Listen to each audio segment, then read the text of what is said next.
Nous lirons l'évangile de Luc au chapitre 6, 17 à 26, il me semble.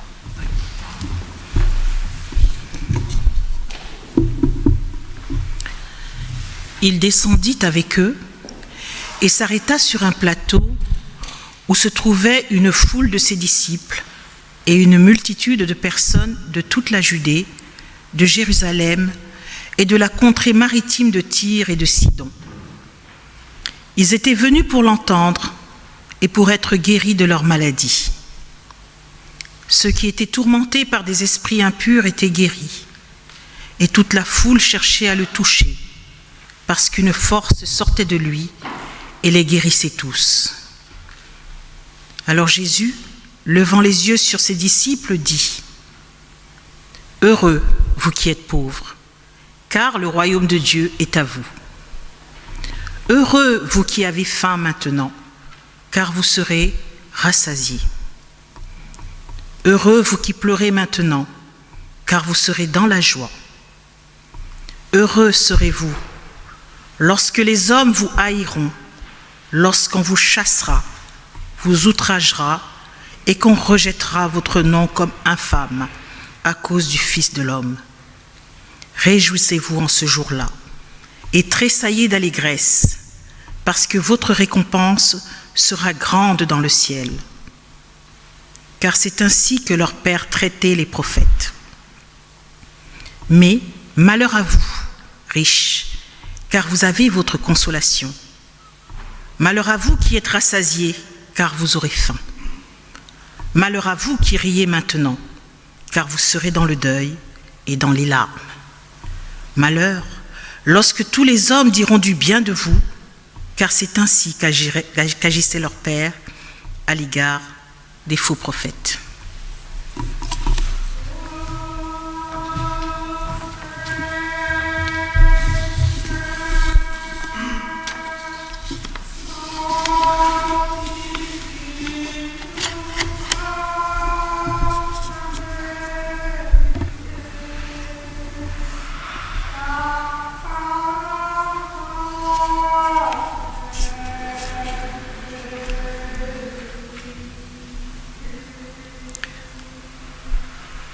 Ô Seigneur, sanctifie-nous par ta vérité. Ta parole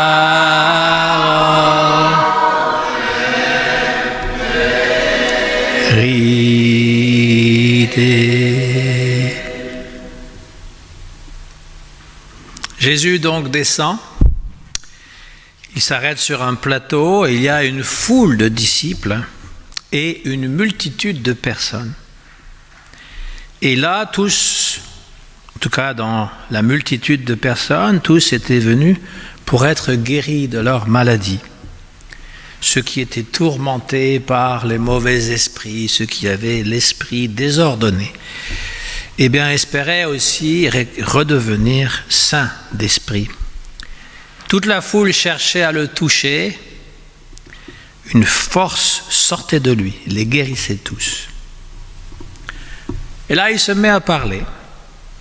Et quand il parle, eh bien, ses paroles sont semblables à ce qu'on a lu tout à l'heure, qui sont d'ailleurs les textes du jour, Jérémie 17, 5, 8 et le psaume 1, à savoir une alternance entre l'heure et le malheur. Début du texte de Jérémie, « Maudit soit l'homme qui met sa confiance dans un être mortel. » Alors une question, je sais qu'il y en a que ça questionne, est-ce que Dieu peut-il nous maudire ? L'expression « maudit soit » chez les prophètes est une mise en garde. Attention, vous avez pris un mauvais chemin. Vous êtes sur une pente glissante, et cela ne peut que mal finir. L'expression « béni soit » est au contraire un encouragement du genre « continuez, vous êtes sur la bonne voie ». Nous avons ce contraste. « Maudit soit l'homme qui met sa confiance dans un autre être humain. Béni soit l'homme qui met sa confiance dans le Seigneur. Ce contraste, il est là, dans Jérémie, dans le psaume 1, chez Jésus, dans les béatitudes qui apparaissent aussi dans l'évangile de Matthieu, mais là, il y a béatitude et malédiction. Malheur. C'est pas maudit, c'est malheur. Ou malheureux. Alors, Jérémie, lorsqu'il parle ainsi, il désigne deux erreurs funestes des rois, des chefs religieux et du peuple tout entier. L'idolâtrie, c'était très important à l'époque des prophètes, d'adorer un autre Dieu que le Dieu d'Israël, et les mauvaises alliances, les alliances qu'on peut faire avec les autres pays. Et les rois qui sont impies dans la Bible ont été des mauvais diplomates. Ils se sont alliés à des puissances étrangères et ils n'ont récolté que des guerres et du malheur. Sélésias, le dernier roi, n'a compté que sur ses manœuvres diplomatiques et sa force militaire. Il n'a récolté qu'échecs, massacres, humiliations pour lui et son peuple. On a Nabuchodonosor est donc arrivé, les troupes de Nabuchodonosor sont arrivées à Jérusalem, ils ont détruit le temple, ils ont amené le roi avec sa famille, ils ont tué tous ses enfants devant lui, ils les ont tous égorgés et ils lui ont crevé les yeux et il a été déporté. Tout ça parce qu'il a fait une mauvaise alliance avec des peuples étrangers et même Jérémie lui avait déconseillé de faire cela. C'est toujours très actuel. Les chefs d'État qui font des mauvaises alliances et qui amènent échec, massacre, humiliation pour lui et son peuple. Et l'une des raisons bibliques pourquoi ces choses arrivent, c'est que les gens abandonnent Dieu et font confiance à des êtres humains, à des rois, à des gens bien en vue. On fait le mauvais choix. C'est le sens d'ailleurs du verbe maudire, maledicere en latin, c'est mal dire, c'est dire du mal. Maudit soit l'homme, qui se détourne de Dieu, mais ceux qui ont mis leur confiance en Dieu, ceux-là ont fait le bon choix. On dira leur bonheur, bénir, de benedicere, dire du bien ou faire le bien ou choisir le bien. Alors on voit qu'il y a une profonde affinité entre Jérémie et Jésus. Jérémie était aussi à son époque celui qui avait prédit la destruction du premier temple. Et on l'avait arrêté pour cela et on l'avait même jeté dans une citerne parce qu'on disait qu'il était complotiste, qu'il était contre l'État et qu'il voulait la chute de Jérusalem. Il a simplement dit, si vous continuez dans vos voies, Jérusalem tombera et avec elle le temple que vous pensez invincible. Parce qu'ils étaient convaincus à l'époque, puisque Dieu habite dans le temple, et bien personne ne pouvait prendre Jérusalem et le temple. Mais Jérémie dit, Dieu a quitté le temple. Il n'est plus dans le temple. Sa présence n'est plus là. Et ça, les rois de l'époque ne pouvaient pas l'entendre. Maintenant, dans le psaume 1, il est dit heureux. Donc on ne commence pas par maudit soit, on commence par heureux est l'homme qui n'entre pas au conseil des méchants. C'est presque pareil. Le premier psaume, c'est celui qui donne la clé de tous les autres psaumes. Ça commence par heureux. Et ça a le sens de félicitation. Bravo. Félix, il est là, Félix. Heureux, ça veut dire la joie. Heureux, se réjouir. Les justes et les méchants, alors cette dichotomie entre justes et méchants, il ne faudrait pas faire en sorte qu'il y a de côté les justes et de l'autre côté les méchants. On a l'habitude de faire ça, de toujours diviser, mais en fait, ce sont plus des attitudes, des comportements que des personnes. Et on peut être tour à tour juste et tour à tour méchant. C'est-à-dire que on a des attitudes qui ne sont pas toujours entièrement justes. Et c'est un rappel. Donc ça dépend aussi des jours. On peut être aussi d'humeur massacrante. Il y en a qui, avant de prendre leur café le matin, il ne faut pas leur parler. Hein? Dans la Bible, les mots heureux, malheureux ou bénir, maudire sont comme des feux de signalisation. Ce sont comme des poteaux indicateurs. Le livre de Deutéronome, par exemple, a beaucoup développé ce thème.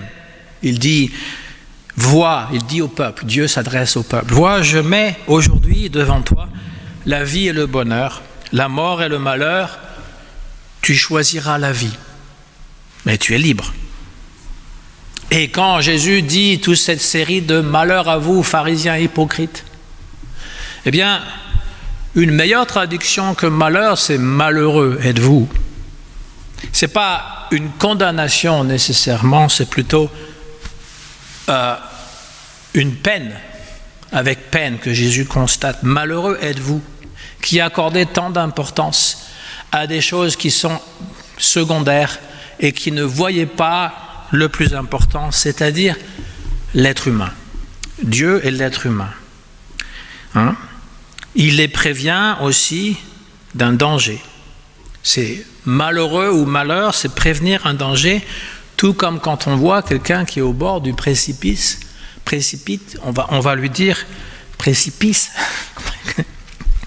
C'est ce, à la fin, on va dire ah, attention, parce qu'il va tomber. Alors des fois, il ne faut pas crier trop fort, parce que pour peu que l'homme soit somnambule, tu le réveilles et il tombe effectivement plus vite que prévu. Mais ça c'est dans les films burlesques. Hein. Mais dans la réalité, on va dire hey, attention, prévenir. Et à l'inverse, les expressions comme « béni soit l'homme qui compte sur le Seigneur » ou « heureux l'homme qui ne siège pas au conseil des méchants » sonnent comme des encouragements. Vous êtes sur la bonne voie. Et ce thème des deux voies dit aussi que nous sommes libres. Nous sommes libres de choisir.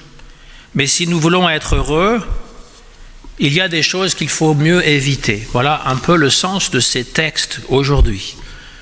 Dans l'Évangile qu'Agnès a lu, il y a cette alternance. Heureux vous les pauvres. Alors, ce n'est pas quelque chose qu'on prêche hein, quand on va dans le 95 ou dans les banlieues les plus pauvres. On ne va pas commencer par dire « heureux vous les pauvres hein, », ils vont nous lyncher. Il faut comprendre ce que « heureux les pauvres » veulent dire. Il prend la cause des pauvres. Jésus prend la cause des pauvres en disant « heureux êtes-vous malgré tout » parce que, eh bien, le royaume de Dieu vous appartient. C'est ça qu'il faut voir. Ce n'est pas l'opium du peuple, comme disait Karl Marx. On vous dit heureux êtes-vous quand vous êtes dans la misère et dans la vie prochaine, au paradis plutôt, vous serez récompensé. Il ne dit pas ça, Jésus ne dit pas ça. Le royaume est à vous maintenant, c'est un présent. Le royaume de Dieu est à vous, c'est maintenant, c'est pas plus tard. Hein? Les pauvres, ce sont dans la Bible ceux qui n'ont pas le cœur fier. Ce n'est pas nécessairement aussi ceux qui n'ont pas d'argent, mais n'ont pas le cœur fier ou le regard hautain. On les appelle les dos courbés parce qu'ils travaillent. Ce sont les petits, les humbles du pays. Hein? Tous ces pauvres qui ne sont pas repus, satisfaits, contents d'eux. Les humbles, on va dire. Et donc, c'est le même discours que dans le texte deutéronomique, hein, quand on confronte avec la confiance des richesses matérielles. Parce qu'il faut aussi comprendre cela. Jésus n'est pas un communiste, il n'est pas anarchiste non plus. Ce n'est pas quelqu'un qui veut détruire l'ordre établi. Il respecte les Romains, pas nécessairement l'occupation, mais il n'est pas là pour semer la zizanie. Et quand il dit « malheur à vous les riches », il n'est pas en train de sonner la révolution pour qu'on égorge toute la famille du tsar. Il est en train de dire « ne mettez pas votre confiance dans les richesses ».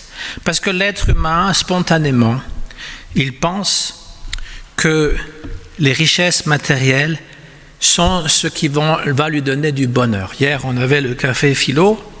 Qu'est-ce que réussir dans la vie? On a commencé à parler de ça. Il y a un certain homme, j'ai oublié qui c'était, qui disait si à 40 ans on n'a pas sa Rolex, on a raté sa vie. Mais je l'ai raté alors. Et tout le monde d'ici l'a raté.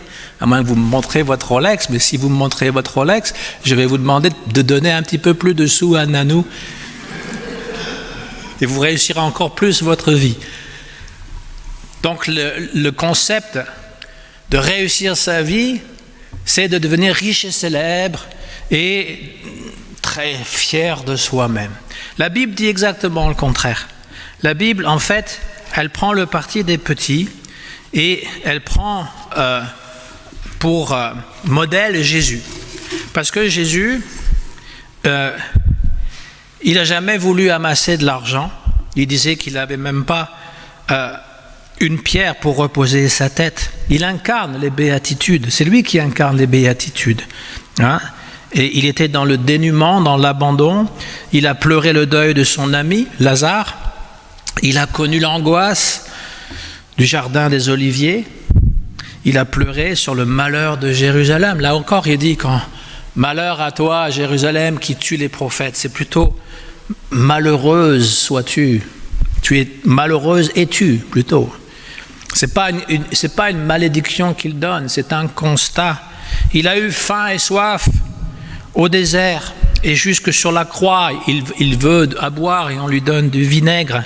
Il a été méprisé, calomnié, persécuté et pour finir, mis à mort au nom des bons principes et de la vraie religion. C'est toujours comme ça. Les justes qui finalement finissent au pilori et on dit mais c'est pour protéger les citoyens. En proclamant heureux ceux qui vivent ces béatitudes, à commencer par lui-même, Jésus donc rend grâce en quelque sorte, car il sait de quel regard d'amour son Père l'enveloppe. Ce texte vient nous dire, il y a le regard de l'homme, l'être humain, il y a le regard de Dieu. L'admiration de l'homme se trompe souvent d'objet. Son admiration va pour les riches, les repus, les gâtés de la vie. Et le regard de Dieu est tout autre. Lorsqu'on voit dans le psaume, un pauvre a crié et Dieu l'a entendu. Hein, c'est-à-dire que Dieu est à l'écoute de la détresse humaine. Ou encore un cœur brisé et broyé, Dieu n'a point de mépris. Les pauvres, les persécutés, ceux qui ont faim de pain et de justice, ceux qui pleurent, eh bien, il écoute. Ce n'est pas une vertu d'être pauvre, ce n'est pas une vertu d'être malheureux, mais lorsqu'on se tourne vers le Seigneur pour avoir le réconfort, Dieu écoute, Dieu intervient, Dieu nous donne sa paix. Le véritable bonheur, c'est ce regard de Dieu sur nous. Et alors, sûrs de ce regard sur nous, les pauvres, ceux qui pleurent, ceux qui ont faim, trouveront la force de prendre leur destin en main. André Chouraki, il avait l'habitude de traduire la Bible mot à mot. Et donc pour lui, heureux, ça voulait dire en marche. Hein? Et donc c'est cette idée qu'on est heureux êtes-vous, c'est-à-dire vous marchez. Le peuple qui est guidé dans le désert pendant 40 ans par Moïse trouve la force de sa longue marche dans la certitude que Dieu est toujours présent à leur côté. Encore une fois, cette opposition entre béatitude et malédiction ne divise pas l'humanité en deux populations distinctes. Ceux qui méritent les paroles de réconfort et ceux qui n'encouragent que réprobation.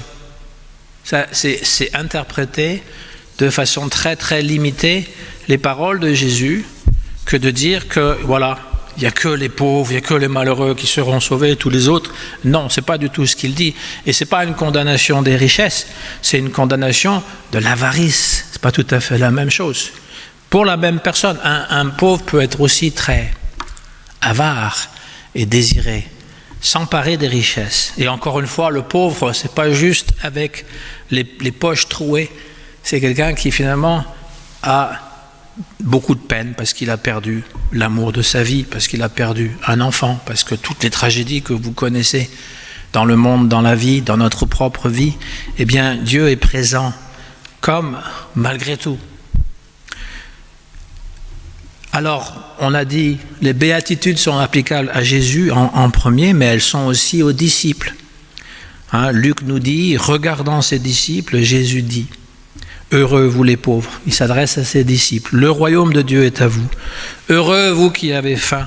Maintenant vous serez rassasiés. Et on peut traduire par vous qui me suivez. Voilà ce que vous récolterez. La faim, la soif, la pauvreté. Vous pleurerez de découragement dans l'entreprise d'évangélisation. Vous serez persécutés, assassinés, les uns après les autres. Mais vous avez fait le bon choix. Vous serez rassasiés, consolés. Soyez heureux et sautez de joie. C'était déjà dans l'Ancien Testament. Vous qui êtes sortis de la foule anonyme pour me suivre, pour devenir mes disciples. Vous n'êtes pas partis pour récolter les honneurs, ni la richesse, les applaudissements de la foule, mais vous avez fait le bon choix, puisque vous avez su reconnaître en moi le Messie. Au nom du Christ. Amen.